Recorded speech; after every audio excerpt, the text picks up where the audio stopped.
What's up, Peter? Hi, how are you? Good, mate. How you going? Very well, thank you. Lovely to talk to you. Before I get to dangerous animals, I'm just going to give a shout out to Catching Dust, which I saw about 2 or 3 years ago at Tribeca, um, in performance, and that was incredible. So I just want to say, Oh, thanks, man. That means a lot. It's not one many people have seen, but I'm really proud of the work in that film. Thank you so much. yeah, no, you were very imposing, but like I felt very empathetic towards you as well. So it was a great performance. That's really lovely to hear. Thanks, dude. And then I mean, going off things that are, I guess, imposing, we have this this insane movie. I mean, like I saw the trailer for it and was just like, I'm immediately in, because it's like serial killer horror movie shark. I'm all for it.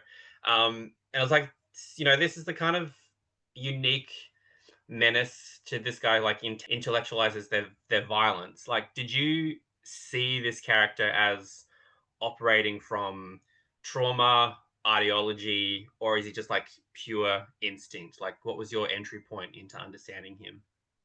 I think it stems from trauma that has built into an ideology that he believes is operating from instinct. Do you Mm, know what I mean?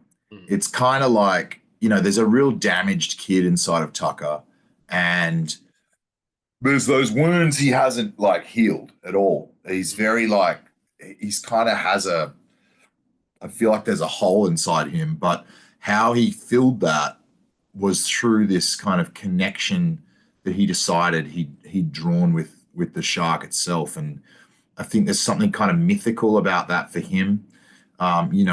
Almost like he was chosen. mm. And that has kind of, and then he's been kind of touched, by that force. And I think that sort of has created this world for him wherein he sees himself as a predator, but not one that's like necessarily out to cause harm. It's just that Yeah. he plays a role in the restoration of order in this kind of ecosystem. Um, Obviously, that's a little questionable, but that's what I think he believes. So yeah, it sort of stemmed from that, and obviously we don't explore a lot of it, but Mm. Sean and I got pretty clear on his backstory, if you will, and where some of that pain stems from, and what that can look like if it's sort of left, unaddressed. Was that, I guess, looking at his character, Tucker and Shark, like, they're these sort of misunderstood creatures, instinctive, efficient. Did you sort of borrow behavior from them in like crafting like your physical presence and your movement in the role?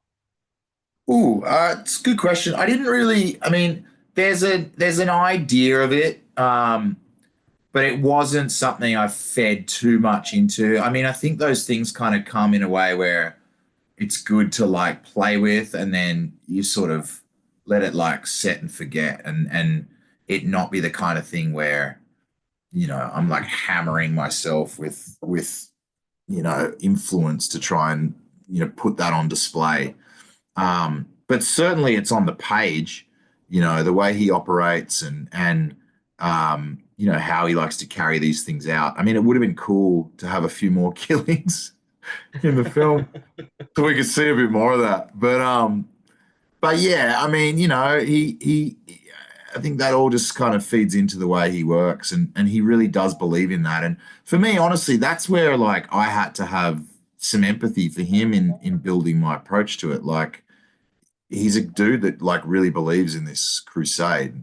There's Mm. this kind of underlying conservation theme in there, and then also like this real attachment to the animal himself that he believes he has, and is one of them, and also sees in Zephyr.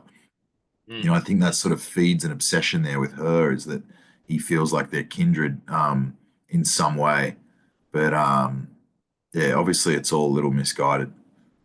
Do you ever have to, I guess, like draw on your own logic with him? Like, you're playing someone who's terrifying, but as you said, you've got to have like empathy for him, and he believes it's one of those things like I don't know, he doesn't really see himself as the villain. I was like, maybe he does, but like, is it one of those things where because of how terrifying he is and sort of potentially symbolic he is, like, do you ever find yourself like drawn to his way of thinking? Like, even if it was just for a moment, you're sort of like, I Yeah, I completely mean, get, yeah. you live in that space for sure, and it does kind of get a little like things do get like you do get poisoned by it a little Mm, bit.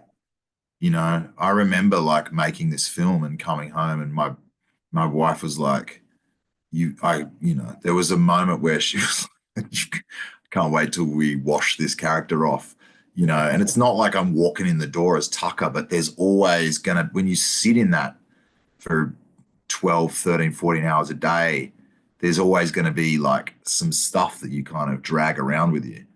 Um, and it does. I mean, I remember years, I played Macbeth at the MTC years ago, and like I really started like, I got in this space of like really not trusting anything anyone was saying. I was like second guessing. I mean, there was a lot of like paranoia.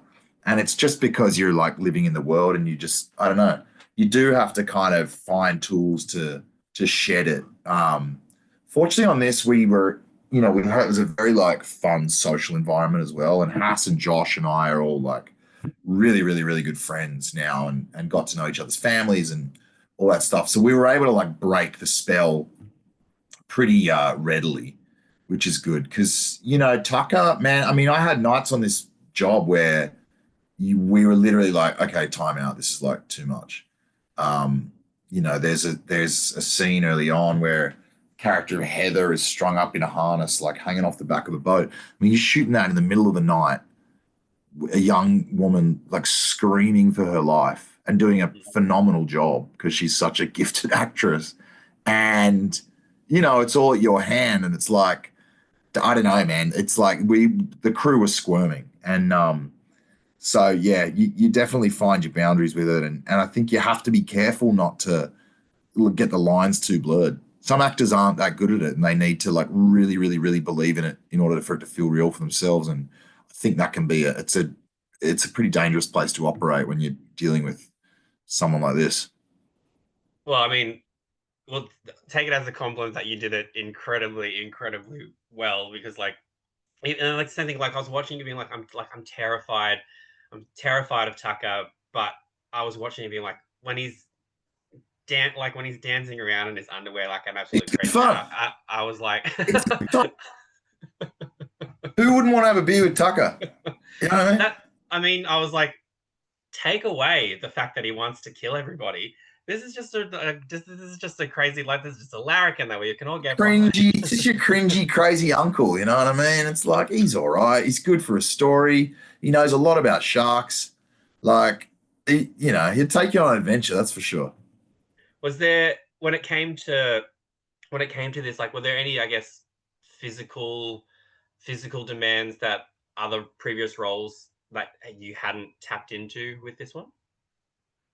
I mean, it was the first time I allowed myself to just drink beer as a preparation. I was like, I want him to feel like a salty old, like, you know, salty dog that lives on the marina. And I was like, well, I know just how to do that. Um, Repairing all the damage I did to myself was another story. But yeah, I don't know. I just wanted him to kind of look like shit and be like sunbeaten, and that was fun. Um, Physically, I mean, you know, it's not an extremely. I mean, it's a very physical role, but it's not doesn't really touch stuff I haven't like danced with before. But I Mm, was stoked. We got to shoot a great fight, me and Joshy, and mm, um, you know, we really went for it, and a lot of the sort of effects are practical. It was fun, like working in a space where, you know, we're out on the water for real for a start. I mean, that mm. in itself is something you're not usually afforded the opportunity to do. You sort of look at a script like this and think that it's going to be done in a tank and under very controlled circumstances, and for us, we weren't. I mean, I think tanks actually became really cost prohibitive, and it was easier to find a solution on the water. But I can't imagine not like being in that sort of truth with a film like this. There's it's such a it's such a human story at the center of it, And when you can peel back the layers and just imagine less, honestly, it sounds so silly, but it's like it permeates the work. It feels so real. I mean, that tugboat we used, it's all there. Like it's you in that environment, kicking your toes on the shit that is welded onto the deck and like learning what it is to, I mean, the safety hazards are real. Um, and that water was bloody cold. Like the guys stepped up and rose to the challenge. I guess I had a little bit of an easier task than them. I wasn't strapped to the harness for weeks on end, and that shit's not comfortable. But yeah, I don't know. Proud of my teammates in that department for sure. And like looking at this, like I feel like obviously we know that you can play these sort of roles, but you wouldn't. I don't think a lot of people would immediately think of shark enthused serial killer Jai Courtney. Like that doesn't make sense to a lot of people because I think we've seen you in like villain roles and we've seen you as the action hero. Like, was this one of those things when it came to you, like was it brought to you because they were like, we want you for this? Did you kind of see this script and go, oh, I'd like to I'd like to be this They kind of they person? came to me with it. It was funny. I was convinced it was like someone had fallen out because it was all coming together so quick, and I was like, who'd you lose? Like, what am I dealing with here? Like, just give me the framework, and it's okay. I still want the gig, but like, what are we talking? And Sean was like, no, dude. He's like, we came straight to you. He's like, we even wrote the dance in just for you because, one of our producers felt like it'd be an enticing like addition. And I was like, okay. Um, but I think, yeah, I don't know. It was really about a character that had a lot of like color to them and a lot of like light and shade.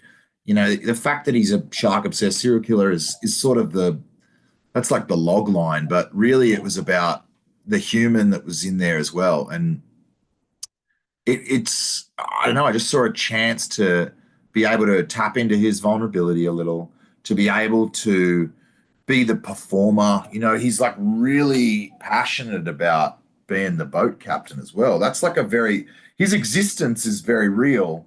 It's his shadow that is like taking care of all the murdering, and that's where we meet this guy. But it's got to stem from a place where he's really built a world that doesn't necessarily just revolve around that, and that was all on the page and pinging off. And yeah, that's what I mean. I sort of knew I had to swing for the fences with it and Mm. do something big and bold. And I just wanted to make sure Sean was going to let me pitch it that way. When I read it and spoke to him, I thought I was like, he's got to feel like unhinged, and that means like we're enjoying him as much as we're scared of him. And I want to like really push the boundaries of that and find the moments where it's like quiet and stealth and kind of demonic, and then also like find all that kind of affable, you know, like Australian like cringy dad vibe to him as well. And